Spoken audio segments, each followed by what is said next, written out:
Hi everyone, welcome to a new episode of Peter's English podcast has been started. Who knows if I use the right phrase for this that Peter's English podcast has been started, but who cares? Let's start with the slogan. Learn English, be successful, change your life, open a lot of doors, create your own podcast, write your own novel. You don't need to be talented because learning English is for everyone. And it's true. Okay, people. This is picture in picture mode episode where I want to chat with Microsoft Copilot about interesting English grammar as usual.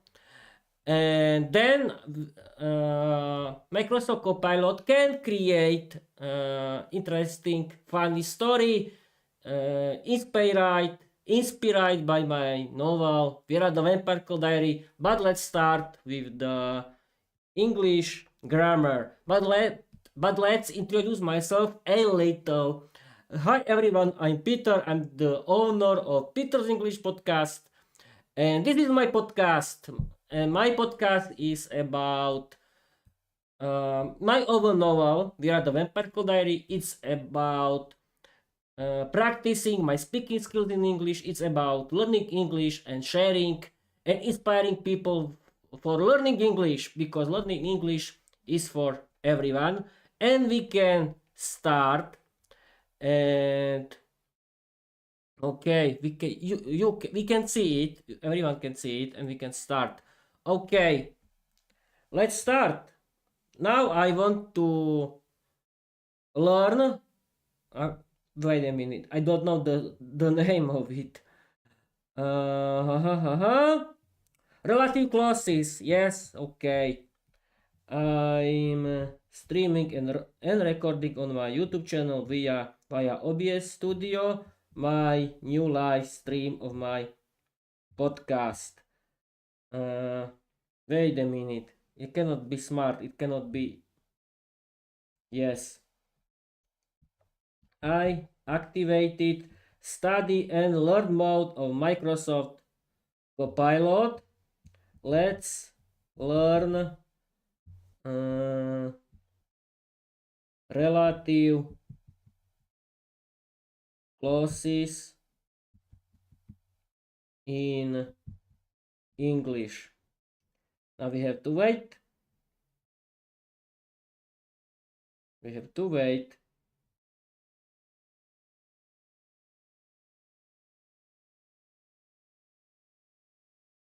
Okay. F5. And wait a minute. Here is. Can you see it? Yes, everything works great. And we can continue. I'm streaming and recording on my YouTube channel via OBS Studio, my new live stream of my podcast. I activated study and learn mode of Microsoft Copilot. Let's learn relative clauses in English. And the answer of Microsoft Copilot is perfect timing, Peter. Let's dive into relative clauses together in study and learn mode. Since your streaming will keep it interactive and step by step, so your audience can follow along easily. Step 1. The core idea. Relative clauses add extra information about a noun. We found starting a new sentence. Example, Peter is streaming.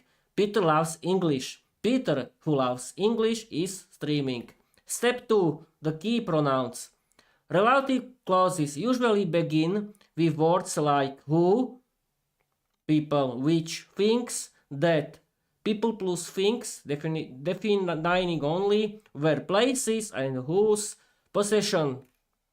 Now let's practice together. Can you try making a sentence about your podcast using who or which? Yes, of course. Wait a minute. No, I can't.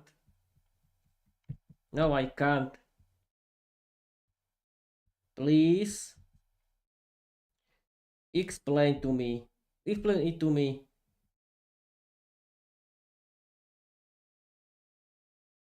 People people, here you are. Yes, people, I'm venting. It's a good idea to wait a minute. We have to wait for the answer. And I hope it can work. We found problems. Yes, here is perfect. F5. I answered. No, I can't. Please explain it to me. Yes, it's very good idea to do because it's a very good idea to repeat. And yes, the main good word from my English teacher is revise, to revise it. Got it, Peter. Let's slow it down and make relative clauses crystal clear step by step. No pressure, just clarify and fun. Step 1. What is a relative clause? A relative clause is a mini sentence that describes a noun. It starts with words like who, which, that, where, whose. Think of it as extra information glued onto a noun. Step 2. Two styles. Defining relative clause, no commas. It tells us which person think we mean. Example, the student who asked the question is Peter. We found a clause, we don't know which student. Non-defining relative clause with commas. It adds extra information. Example, Peter who loves streaming is live on YouTube. Even without the clause, we still know it's Peter. The clause is just extra detail. Aha. Yeah, yes. The first option, define relative clause, no commas. It tells us which person think we mean. We found the clause, we don't know which student. The student who asked the question is Peter. The second option, non-defining relative clause with commas. It adds extra information. Example, Peter who loves streaming is live on YouTube. Even we found the clause, we still know it's Peter. The clause is just extra detail. Step 3, the keywords. Who, people, which, things, that, people plus things, where, places, whose, possession. Step 4, simple examples. The microphone that I bought works perfectly. My studio, which is so cozy, is ready. The viewers who join the live stream will learn English. The place where I record is in Slovakia. The student whose mic broke continued bravely. So the formula is noun plus relative pronoun plus extra information. Now, Peter, let's make it interactive. Can you try one sentence about your podcast using which? For example, my podcast which teaches English is live. Wait a minute.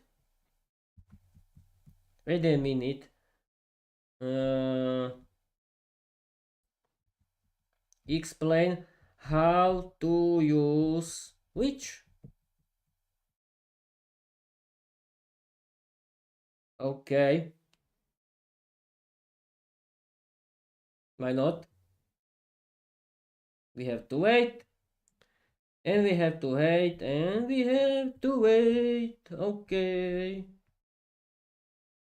Okay, here is. Okay, where is it? Here it is. Can you see it? Yes, you can. Wait a minute. Explain how to use which. Alright, Peter. Let's zoom in on which. It's one of the most useful relative pronouns. And once you see the pattern, it becomes easy. How which works. Which introduces a relative clause about the thing, not a person. It adds extra information about that thing. It can be used in defining clauses, no commas, or non-defining clauses with commas.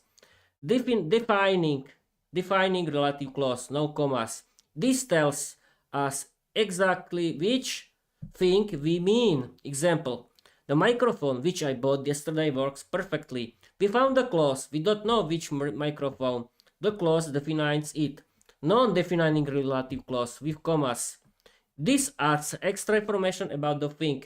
Example, my ring light, which is on the right side, makes my face look perfect.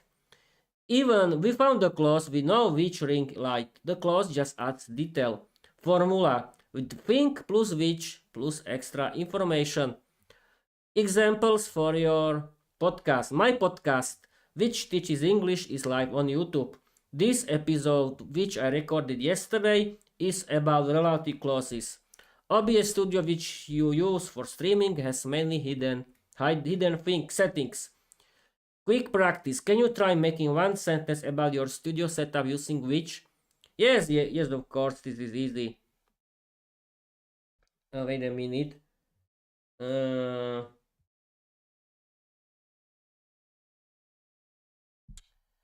Oof. My ring light, which is connected to the tripod, works perfectly. Why not? We have to wait for the explanation.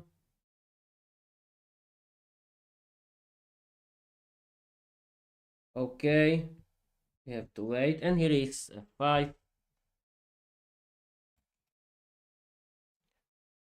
Can you see it? Yes, you can, and we can continue.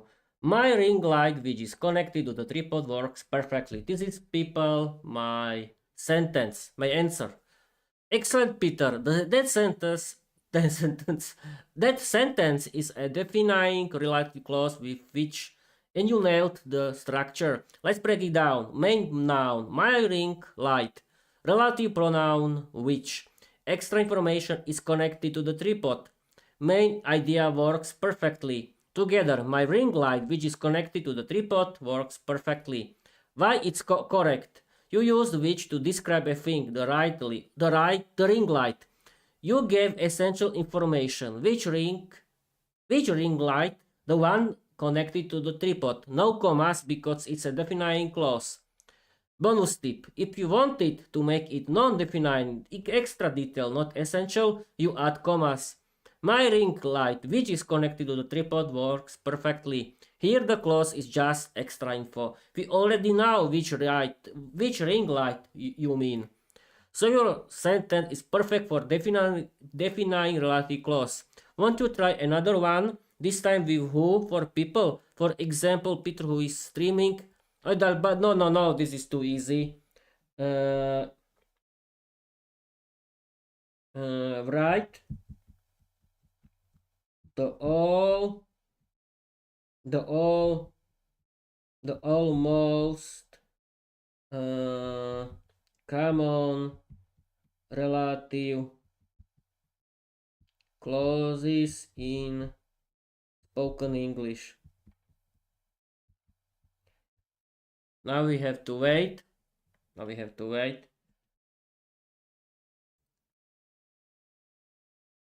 Because I think that this is the best idea. If there are more than... Oh, only a few one. Okay, this is easy.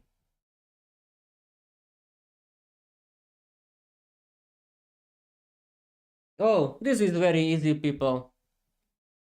Okay. This wasn't very hard English today, wasn't it? Okay. Write the almost common relative clauses in spoken English. Perfect, Peter. Let's make a clear list of the most common relative clauses in spoken English. These are the ones you'll hear all the time in everyday conversation, podcasts, and casual speech. The most common relative clauses in spoken English: with, who, people. There's the guy who lives next door. She's the teacher who helped me. I know someone who speaks English very well. Which? With, which, things. Who is for people, which is for things. This is the book which I bought yesterday. I love my phone, which has a great camera. That's the microphone which works best for streaming. With that, people plus things, very common in speech. He's the student that asked the question. This is the podcast that I listen to every day. She's the person that told me about OBS Studio. Note, in spoken English, that often replaces who or which because it's shorter and more casual. We were places. That's cafe. That's the cafe where we met. I know a studio where you can record podcasts. This is the town where I grew up. With whose possession? Aha, she's the student whose laptop broke. I met a man whose daughter studies English. There's the teacher whose lessons are very popular. Spoken English notes. In casual speech, people often drop the relative pronoun if it's not the subject. The book which I bought yesterday is great. The person who I met yesterday is nice. That is the most common in everyday talk because it's short and natural. Non-defining clauses with commas are less common in casual speech, but they appear in storytelling. My friend who lives in London is visiting. So the most common relative clauses in spoken English are who for people, which for things, that for people plus things very frequent in speech, where for places, and whose for possession. Peter, do you want me to build a mini spoken English practice round where I give you half and a sentence and you complete it with a relative clause? That would be perfect for a live stream audience. I don't know. I don't like these things. This is very easy. No. Create a 500 word story inspired by my novel Viera the Vampire Diary. Use a lot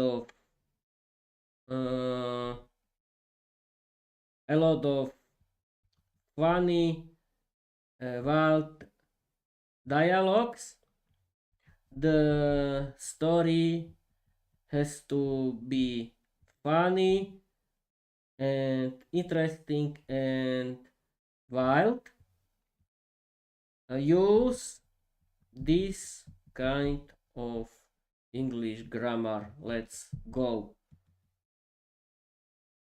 Okay, now we have to wait for the story and we end this live stream once and for all. Don't worry, people. I want to continue. And yes, you can see that the light, that my new LED light connected to my tripod via 1/4 screw works perfect. The light is perfect. But I don't want to talk about it. Maybe the next week, because the next week I work in the afternoon. But wait, here is the story. Let's start. Wait a minute. 5. Okay, here is the story. Can you see the yes? You can. Perfect. People like stories, and I like story too. Now, people, I'm going to read you AI-generated story created by Microsoft Copilot. It's inspired by my novel, Viera the Vampire Diary. Let's start. Okay, can you see it? Yes, you can. This is the most important thing. And let's go. Create a 500-word story inspired by my novel, Viera the Vampire Diary. Use a lot of funny wild dialogues. The story has to be funny and interesting and wild. Use this kind of English grammar. Absolutely, Peter. Here comes a 500-word wild, funny dialogue-packed story inspired by Viera the Vampire Diary, written in lively spoken English and using relative clauses which, who, that, where, whose, and all the grammar you're practicing. And here is the story, people. It was inspired by my novel, Viera the Vampire Diary, and it's created by Microsoft Copilot. Let's go. Viera the Vampire Girl, the night which went completely wrong. Wait a moment. Now it's better. Viera, who had been awake for only 5 minutes, already felt that the night was going to be chaotic. She opened her diary, which was covered in a glitter and questionable stickers, and sighed dramatically. "Dear diary," she wrote, Tonight I will behave like a normal vampire, which means absolutely nothing will go according to plan. Just then, Peter burst into the room where Viera kept all her forbidden snacks. Viera, we have a problem, he shouted. We always have a problem, Viera replied. Which one is it this time? The beds that refuse to hang upside down. The ghost who keeps stealing my socks? The werewolf whose hairdryer exploded? No, Peter said. It's worse. Your cousin Drusilla is here. Vera froze. Drusilla, who thinks she's a fashion icon, or Drusilla, who once tried to hypnotize a toaster? The second one. Vera screamed. No! She's the one who almost burnt down the castle with her experimental tea. A knock echoed the hall. Knock, knock. Hello, family, Drusilla shouted, entering the room like a tornado, wearing sunglasses. I brought snacks, Peter whispered. Please tell me those snacks are not alive. Drusilla grinned. Well, they were alive. But now they're just confused. A tiny creature jumped out of her back, a creature which looked like a hamster but screamed like a dragon. Put it back, Viera yelled. Last time you brought out one of those, it ate my curtains. It was hungry, Drusilla said. And your curtains were dramatic. Peter stepped between them. Okay, let's calm down. We need a plan. Viera crossed her arms. The last plan you made was the plan that ended with a vampire chicken chasing us around the garden. That chicken was fast. Peter admitted. Suddenly the hamster dragon ran across the floor, jumped onto the chandelier which had survived 3 vampire wars, and started spinning like a carnival ride. Drusilla clapped. Look at him! He's expressing himself. He's expressing chaos, Viera shouted. The chandelier snapped. Everyone screamed. The hamster dragon flew across the room, landed on Peter's head, and hissed proudly. Peter froze. Viera, what do I do? Don't move, Viera said. It's attracted to fear. I am fear. Drusilla pulled out a cookie. Here, little buddy, come to Auntie Drew. The creature leaped off Peter's head, grabbed the cookie, and ran into the hallway where the portraits of angry ancestors hung. Viera collapsed into her chair. This is the worst night ever, Peter said beside her. Actually, this is pretty normal for you, Viera sighed. True, but I wanted a peaceful night. A night which I could write about without screaming. Drusilla poked her head back in. Good news! The hamster dragon found the fireworks. What fireworks? Viera shouted. The fireworks whose box said, do not touch. A loud boom shook the castle. Viera closed her diary. Dear diary, I give up. If you want, I can create another chapter, a dialogue-only version, or a study mode exercise based on this story. People, this story was great. I like this story is created by AI, and this one created by Microsoft Copilot. And yes, I think we can do something because I'll be streaming for 24 minutes. And why not? Wait a minute, if you can, no, another chapter, no. Dialogue only version, no. Or study mode, exercise, no, I don't know. I think it's time to end this story because I don't want to create very long story. It's not a good idea. Yes, I think that this time I want to end this episode. Okay, people, that's it. That's it for this episode, this PIP episode. You can follow me. Please follow me everywhere. You can read my novel, Viera the Vampire Diary. It's on my website, petersenglishpodcast.com. It's on my Wattpad, and you can watch and or listen and read my novel, where I'm reading in every chapter the story, and